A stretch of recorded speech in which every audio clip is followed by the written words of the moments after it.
Hi hello good morning. ఎలా ఉన్నారు? మేము బాగున్నాము. ఈరోజు నేను మా అమ్మాయి వాళ్ళ ఇంటికి వచ్చాను. మా మనవరాళ్ళకి సున్నుండలు చేయమని రమ్మని చెప్పింది.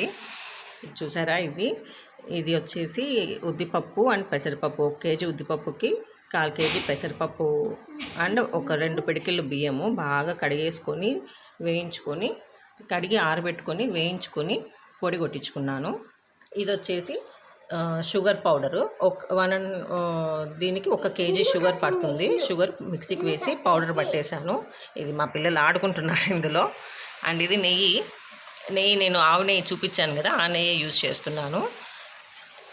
ఇప్పుడు ఇవన్నీ కలుపుకొని సున్నుండలు చేసుకోవడం ఎలానో మీకు చూపిస్తాను. చూడండి, ఫస్ట్ ఇలాగా ఉద్దిపప్పు పొడి అండ్ అలాగే షుగర్ బాగా కలిసేటట్టు కలుపుకోవాలి. ఇందులో కాస్త నెయ్యి ఎక్కువే పడుతుంది. అండ్ ఇలా చేసి పెట్టుకున్నారనుకో, ఇంకొచ్చే సమ్మర్ హాలిడేస్కి పిల్లలకి స్నాక్స్ ఈజీగా పెట్టేయచ్చు. బయట ఫుడ్ తినకుండా హెల్తీగా ఉంటుంది.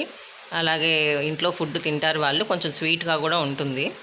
నెయ్యి తినని వాళ్ళు ఇలా పెట్టి చూడండి, ఖచ్చితంగా తింటారు. చూసారా, బాగా కలిపేసింది మా అమ్మ. సారీ, నెయ్యి వేస్తుంది చూడండి. ఇప్పుడు నెయ్యి వేసి బాగా కలుపుకోవాలి. నెయ్యి ముందే కరిగించుకున్నాను, నేను ఫ్రిడ్జ్లో ఉన్నింది. కరిగించుకొని గిన్నెలో పోసుకున్నాను. మా పిల్లలు కూడా కలుపుతున్నారు. అలా బాగా కలుపుకోవాలి.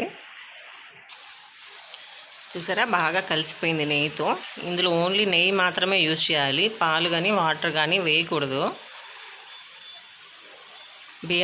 బియ్యం అయితే కొంచెం 2 పిడికలుగా వేసుకోండి, లేదంటే పొరబోతుంది తినేటప్పుడు. బియ్యం వేసుకుంటే కొంచెం బాగా ఉంటుంది. చూసారా, అంతా కలిపేసాము. ఇలా చుట్టుకోవాలి. కొద్దిగా తీసుకొని చిన్నగానే చేసుకోవాలి, లేదంటే పిల్లలు పెద్దగా చేసామనుకోండి, పిల్లలు కొంచెం తిని కొంచెం వదిలేస్తారు. ఈ సైజులో అయితే వాళ్ళు కంప్లీట్ చేసేస్తారు. కావాలంటే ఇంకొకటైనా ఇవ్వచ్చు. చూసారా, ఇది మా పాప చేసింది, చేస్తోంది చూడండి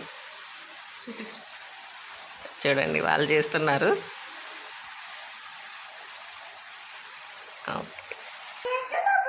అంతే, రెడీ. సున్నుండలు రెడీ. ఇలా చుట్టేసుకొని బాక్స్లో స్టోర్ చేసుకోవడమే. ఎన్ని రోజులైనా ఉంటాయి.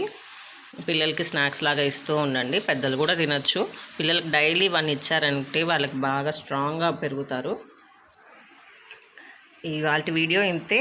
వచ్చే వీడియోలో కలుసుకుందాం. బాయ్.